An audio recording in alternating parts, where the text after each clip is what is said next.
नाजरीन, इस वक्त हमारे साथ वेलफेयर पार्टी ऑफ इंडिया के सदर डॉक्टर कासिम रसूल इलियासी साहब मौजूद हैं। बहुत शुक्रिया आपका। जैसा कि एक प्रेस कॉन्फ्रेंस हुआ, उसमें जो है पॉलिटिकल प्रिजनर्स के ताल्लुक से काफ़ी सारी बातें हुई। क्या था मेन उसका लुब्बे लुबाब क्या था? देखिए, उसका लुब्बे बुनियादी तौर पे ये था कि इस ज़माने में मुल्क के मुख्तलिफ़ हिस्सों में सियासी कैदियों की तादाद बहुत बेतहाशा बढ़ती जा रही है। हमारे नज़दीक सियासी कैदी वो लोग हैं जो लोग हुकूमत के किसी फ़ैसले, किसी पॉलिसी और किसी बनाए हुए कानून के ख़िलाफ़ पब्लिक आवाज़ उठाते हैं, पब्लिक डोमेन। और वो आवाज़ जो उठाते हैं वो सिविल सोसाइटी के लोग होते हैं। वो आवाज़ जो उठाते हैं वो पब्लिक कंसर्न होता है।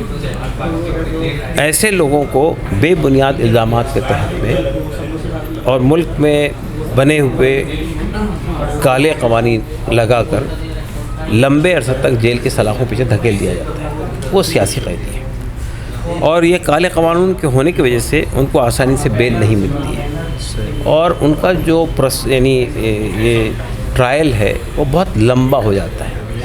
तो वो प्रोसेस ही पनिशमेंट बन जाता है। अगर उनको 5 साल 10 साल के बाद यानी रिहा कर दिया जाए या उनको बेकसूर मानकर रिहा कर दिया जाए तो उसका फ़ायदा क्या हुआ? ये 5 साल और 2 साल 10 साल का जो अरसा गुज़रा है, ये अरसा तो उनके लिए पनिशमेंट ही था। ये जो काले कानून आप कह रहे हैं या जो ड्रैकोनियन लॉज कहते हैं, या आप उसके बारे में तो बात नहीं कर रहे हैं जो अंग्रेज़ों के ज़माने के थे, उसको कंटिन्यू किया गया, जिसको जलियांवाला बाग में जो प्रोटेस्ट के ताल्लुक से जो रॉलेट एक्ट है, वो जो कानून है जैसे UAPI, इसको आप कह रहे हैं काले कानून? देखिए, वो काला कानून एक तो वो है जो अंग्रेज़ों के ज़माने से चला रहा है, उसको 124A है, सेडिशन का कानून है।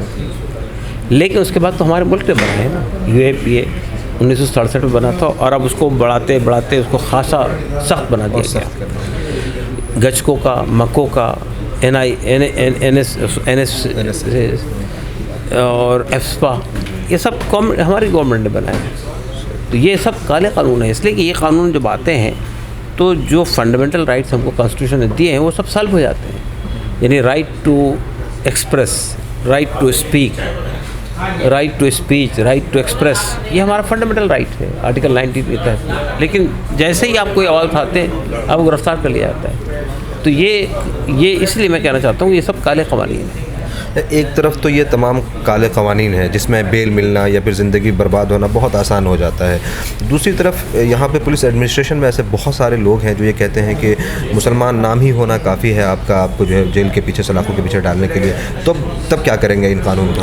तो ऐसे देखिए, हमारे यहाँ एक मसला तो काले कवानीन का है, एक मसला पुलिस और इंटेलिजेंस एजेंसी के माइंड सेट का है। अफसोस की बात यह है कि ये जो हिंदू मुस्लिम बाइनरी खड़ी की जा रही है, इसके ज़रिए से हमने पुलिस और एडमिनिस्ट्रेशन को, जिसको निपक्ष होना चाहिए, जिसको किसी का साइड नहीं लेना चाहिए, वो आज एक साइड पे खड़ी हो गई जाके। वो हुकूमत के हाथ में आलेकार बनी हुई है और वो भी वही ज़बान इस्तेमाल कर रही है बाज़ औक़ात जो ज़बान जो राइट विंग के लोग इस्तेमाल करते हैं। तो हम समझते हैं कि ये ख़ुद पुलिस की बड़ी पैमाने पे तथहीर की ज़रूरत है, उसके माइंडसेट को बदलने की ज़रूरत है। अगर आपने ऐसा नहीं किया तो हमारे मुल्क में एक बड़े तबके की ह्यूमन राइट्स ख़त्म हो जाएंगे। सर, एक चीज़ ये जानना चाहेंगे, जैसा कि आपने प्रेस कॉन्फ्रेंस में बताया कि जो है आपने एक सिग्नेचर कैंपेन चलाया है, उसके बाद ये है कि आपकी ऑर्गेनाइजेशन काफ़ी टाइम से जो है पॉलिटिकल प्रिजनर्स के ताल्लुक से काम कर रही है। तो जो सिविल सोसाइटी है हमारी, उनका कैसा रिस्पॉन्स आप देखते हैं? क्या वो इंसाफ पसंद है? देखिए, आज असल में एक अजीब व गरीब सूरत हाल से हम लोग गुजर रहे हैं। आप महसूस कर रहे होंगे कि अब सियासी पार्टियाँ भी आवाज़ नहीं उठा रही हैं, सोसाइटी के लोग भी दुबक कर बैठ गए हैं। उसकी वजह क्या है? उसकी वजह ये कि सरकार ने हर वो रास्ता इख्तियार किया है जिससे लोगों को धमकाया जा सके, जिसको डराया जा सके, जिससे उनके हुकूक पर डाका डाला जा सके। नतीजा क्या है कि किसी के ख़िलाफ़ ED कार्रवाई होती है, किसी के खिलाफ जो है CBI कार्रवाई करती है, किसी का अब जो है वो फ़ौरन FCRA छीन लेते हैं। तो इसकी वजह से सिविल सोसाइटी के अंदर जो आवाज़ें उठ रही थी, अब इस तो पे अब 30 तलवार सिविल सोसाइटी की आवाज़ थी ना, आज उसको जेल में डाल दिया गया। क्या इल्ज़ाम है उसके ऊपर? गुजरात दंगा, दुनिया का हर आदमी जानता है गुजरात दंगे किसने करवाए थे, क्यों करवाए थे, कौन सफरर थे। लेकिन आज जो वो करने वाले थे वो बाहर हैं और जो लोगों ने उस पर आवाज़ उठाई थी वो जेल के अंदर बंद है। तो ये भी एक मसला है। एक और चीज़ जानना चाहूँगा कि जैसा कि आपने बताया कि बहुत सारे पॉलिटिकल प्रिजनर्स के फैमिली का जो है जो दुख दर्द है, जो उनकी सफरिंग है, उन्होंने उसकी स्टोरीज सुनाई, तो बहुत सारी ऐसी स्टोरीज़ आती हैं कि जो है फाइनेंशियली वो बहुत ज़्यादा परेशान हैं। तो इस हवाले से आपकी तंजीम कुछ कर रही है, उनको फाइनेंशियल एड दिया जाए उनकी कफालत के ताल्लुक से? देखिए, पहली बात तो ये कि हमारी पार्टी जो है वो पॉलिटिकल पार्टी है, हम लोग NGO नहीं हैं, हम लोग कोई चैरिटी वाला तंजीम नहीं है। हम ज़्यादा जो कर सकते हैं उनके हुकूक़ की लड़ाई लड़ सकते हैं, जो हम कर रहे हैं। अलबत्ता बाज़ ऐसे लोग थे जो वाक़तन बहुत परेशान हाल थे, हमने उनकी जो ज़रूरत थी उसको पूरा किया है।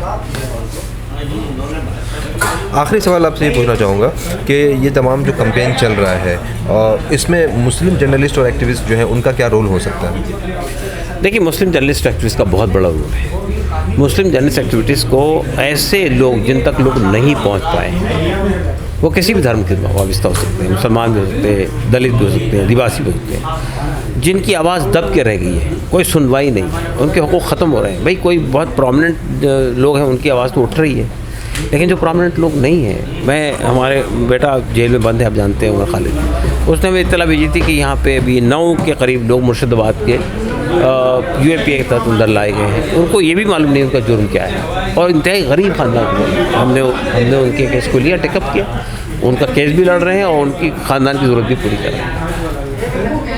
तो मैं ये समझता हूँ मुस्लिम जर्नलिस्टों का रोल बहुत बुनियादी अहमियत का हामिल है। जुल्म के ख़िलाफ़ उठाना चाहिए उनको, और जो मज़लूमीन हैं उनका दर्द लोगों तक पहुँचाना चाहिए। बहुत शुक्रिया आपका मिल्ले डाइजेस्ट से बात करने के लिए।